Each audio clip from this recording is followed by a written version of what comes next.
उत्तर प्रदेश में all India मजलिस इत्तेहादुल मुस्लिमीन के राष्ट्रीय अध्यक्ष बैरिस्टर असदुद्दीन ओवैसी साहब का फिर से चुनाव रैली की तैयारी जोर पर। बड़ी खबर आपको हम बता रहे हैं। उससे पहले आपको बता दें कि औरंगाबाद सांसद इम्तियाज जलील का वीडियो सोशल मीडिया में वायरल। सीधे आपको दिखा रहे हैं, ऑल इंडिया मजलिस इत्तेहादुल मुस्लिमीन के औरंगाबाद सांसद हैं और घोड़े पे सवार ये वीडियो इन दिनों सोशल मीडिया में जबरदस्त वायरल हो रहा है।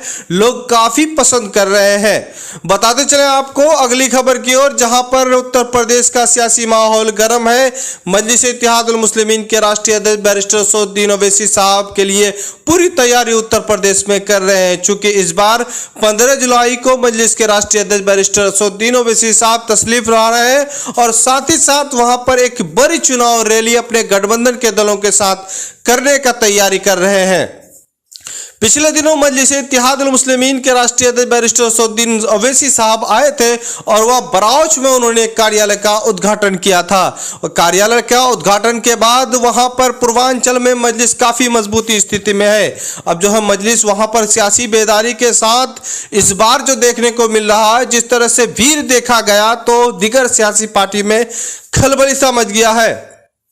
वहीं अखिलेश यादव का बयान है कि इस बार जो है बीजेपी को रोकने के लिए छोटे छोटे दल कोई भी है उनके लिए उनका दरवाजा खुला है। लेकिन ये बयान उस वक्त आया जब मजलिस इत्तेहादुल मुस्लिमीन के राष्ट्रीय अध्यक्ष बैरिस्टर असदुद्दीन ओवैसी साहब का दौरा उत्तर प्रदेश में हुआ। और उत्तर प्रदेश में इस दफा जो दौरा हुआ, लगातार लोगों का हुजूम देखकर और दीगर सियासी पार्टियों में काफी सा खलबली सा मच गया है। लेकिन मजे की बात यह है कि इस बार मजलिस इत्तेहादुल मुस्लिमीन ने खुद वहां पर एक फ्रंट बनाया है जो संकल्प भागीदारी मोर्चा है। और इस संकल्प भागीदारी मोर्चा में लगभग 10 पार्टियों का दल है और जिसका संयोजक ओम प्रकाश राजभर जी हैं। ओम प्रकाश राजभर जी और मजलिस इत्तेहादुल मुस्लिमीन के कार्यकर्ता लगातार पिछले कई महीनों से काम कर रहे हैं। लोगों के बीच शिक्षा, स्वास्थ्य, रोजगार और बदलाव के मुद्दे पर लगातार लोगों से इस बार 2022 में अपने फ्रंट पे वोट देने की अपील करते हैं। इस दफा जो है जिला पंचायत चुनाव हुआ और इसमें संकल्प भागीदारी मोर्चा और साथ ही साथ मजलिस इत्तेहादुल मुस्लिमीन ने मिलकर चुनाव लड़ी और बड़ी कामयाबी हासिल हुआ। संकल्प भागीदारी मोर्चा लगातार मजलिस इत्तेहादुल मुस्लिमीन का गठबंधन काफी मजबूत स्थिति में देखा जा रहा है।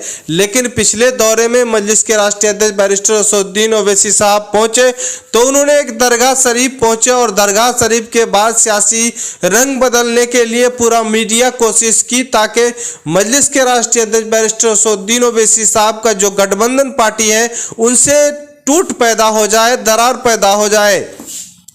लेकिन ओम प्रकाश राजभर जी लगातार मजबूती से मजलिस इत्तेहादुल मुस्लिमीन के साथ खड़े हैं और अपने बयान में अड़े हैं। उससे पहले जब सीट का ऐलान हुआ था, मजलिस के राष्ट्रीय अध्यक्ष बैरिस्टर असदुद्दीन ओवैसी साहब ने 100 सीटों पर जब हरी झंडी दिखाया था तो खास तौर पर उस वक्त भी मीडिया चाह रही थी कि मजलिस के गठबंधन जो फ्रंट है वो टूट जाए और मजलिस यहाँ नाकाम हो जाए।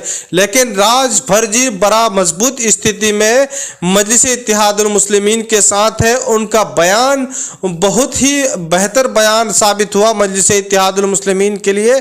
उन्होंने कहा कि अगर मजलिस इत्तेहादुल मुस्लिमीन को अगर 100 से अधिक भी सीटों पे लड़ना चाह रहे हैं तो वो लड़ सकते हैं। हालांकि उन्होंने दरगाह शरीफ पहुंचने के बाद फिर से बयान आया और खास तौर पर यह बयान जो है उत्तर प्रदेश के लिए काफी सुर्खियों में है। अब जो तीसरा फ्रंट मजलिस ने वहां बनाया है, ये फ्रंट जो है काफी मजबूती स्थिति में है, जिससे वहां पर और जो दीगर सियासी पार्टी है वो अपना दरवाजा खोल दी है। हालांकि यहां पर छोटे छोटे दल बड़ा दल का रूप ले रहा है।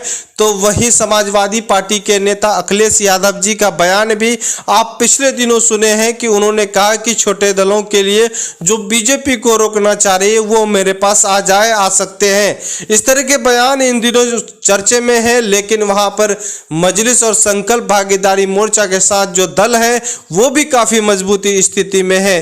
अब लगातार गठबंधन पर बात विचार चल रहा है। लेकिन मजलिस इत्तेहादुल मुस्लिमीन और ओम प्रकाश राजभर जी के मौजूदगी में जो रैली निकलने वाली है 15 जुलाई को, वहां पर चुनाव रैली, ये बड़ी रैली होगी और खास तौर पर जिनकी तैयारी उत्तर प्रदेश में काफी जोर शोर से चल रहा है। फिलहाल बात करेंगे, कई लोगों ने सवाल किया है कि मजलिस इत्तेहादुल मुस्लिमीन को उत्तर प्रदेश चुनाव में बहुजन समाजवादी पार्टी हो या समाजवादी पार्टी हो, इनके साथ गठबंधन कर लेनी चाहिए। हालांकि ये वो लोग बोल रहे हैं, हालांकि ये मुस्लिम हैं और ख़ास तौर पर ये बोल रहे हैं कि उनसे गठबंधन कर लेनी चाहिए। तो इस दफ़ा ज़रूरत किन को है? अगर मजलिस इत्तेहादुल मुस्लिमीन को ज़रूरत है या समाजवादी पार्टी को ज़रूरत है? अगर वहाँ पर देखा जाए कि मजलिस के राष्ट्रीय अध्यक्ष बैरिस्टर असदुद्दीन ओवैसी साहब जो पहुँचे और जिस तरह से इस बार समर्थन मिल रहा है मजलिस इत्तेहादुल मुस्लिमीन को लेकर के, लोगों में जो सियासी बेदारी आई है और सियासी शोर भी पैदा हुआ है, अगर देखा ये जाए तो इस वक्त समाजवादी पार्टी के नेता को मजलिस इत्तेहादुल मुस्लिमीन के राष्ट्रीय अध्यक्ष बैरिस्टर असदुद्दीन ओवैसी साहब के पास पहुंच जाना चाहिए था, लेकिन उन्होंने पहुंचा नहीं है। लेकिन वो घर बैठे मीडिया के साथ बयान दे रहे हैं कि जिसे बीजेपी को रोकना है वो मेरे पास आ जाए। अब सवाल ये बनता है, क्या समाजवादी पार्टी को बीजेपी को नहीं रोकना है? अगर उन्हें बीजेपी को रोकना है तो आप मजलिस इत्तेहादुल मुस्लिमीन के साथ गठबंधन कर लें। तो बात यही है कि इस वक्त जो है मजलिस ने वहां पर जिस तरह से काम की है, साथ ही साथ जो लोगों को जोड़े हैं, लोगों के अंदर जो सियासी बेदारी लाई है कि वहाँ पर जो है मुस्लिम क़यादत करने वाली कोई दीगर पार्टी नहीं है। हालांकि जिला पंचायत जो चुनाव हुआ उसमें मुसलमानों को नज़रअंदाजी किया है, उसके नुमाइंदे नहीं है, उसके बोलने वाले नहीं है। इस तरह के मसलो मसाइल को लगातार मजलिस इत्तेहादुल मुस्लिमीन के जो वहाँ पर मजबूत टीम काम कर रही है 2014 से, तो इसी का नतीजा है कि मुसलमान जो नौजवान बूढ़े में और ख़ास तौर पर औरतों में भी सियासी बेदारी आ गई है और इस बार जो लोग हैं वहाँ पर बदलाव और दिलचस्पी और क़यादत पर वोट देने वाली है। लगातार वहाँ पर लोग उन्होंने सपा को वोट दिया, बीएसपी को वोट दिया और दीगर पार्टी कांग्रेस को वोट दिया, लेकिन सभी लोगों ने उसे बीजेपी को रोकने के लिए ही वोट मांगा था। लेकिन इस दफ़ा जो है मजलिस के साथ जो गठबंधन फ्रंट बनाया है संकल्प भागीदारी मोर्चा, ओम प्रकाश राजभर जी, मजलिस के राष्ट्रीय अध्यक्ष बैरिस्टर असदुद्दीन ओवैसी साहब और उनके जो उत्तर प्रदेश के टीम है, लोग इस बार बीजेपी को रोकने के लिए तो वोट मांगते ही हैं, साथ ही साथ वहाँ पर जो है एक मजबूत क़यादत की ज़रूरत है और साथ ही साथ वहाँ पर जो है कुछ बदलाव की ज़रूरत है। स्वास्थ्य, शिक्षा, रोजगार को लेकर के लोग पहुँच रहे हैं, इन बुनियादी सुविधाओं को लोग अवगत करा रहे हैं, ये सारी बातें कर रहे हैं। अब इस दफ़ा जो है मजलिस इत्तेहादुल मुस्लिमीन के पास वही एक विकल्प है। बहरहाल उत्तर प्रदेश चुनावी माहौल गर्म है और ख़ास तौर पर 15 जुलाई की रैली का लोग इंतज़ार कर रहे हैं, जिसकी तैयारी जोर पर है। मजलिस के राष्ट्रीय अध्यक्ष बैरिस्टर असदुद्दीन ओवैसी साहब का फिर से दोबारा दौरा और सियासी माहौल को गर्म करने वाली है। फिलहाल आप देख रहे हैं द मैसेज न्यूज़। इस तरह से न्यूज़ पाने के लिए हमारे चैनल को सब्सक्राइब करें, अच्छा लगे तो लाइक करें, दोस्तों को शेयर करें। खुदा हाफिज़।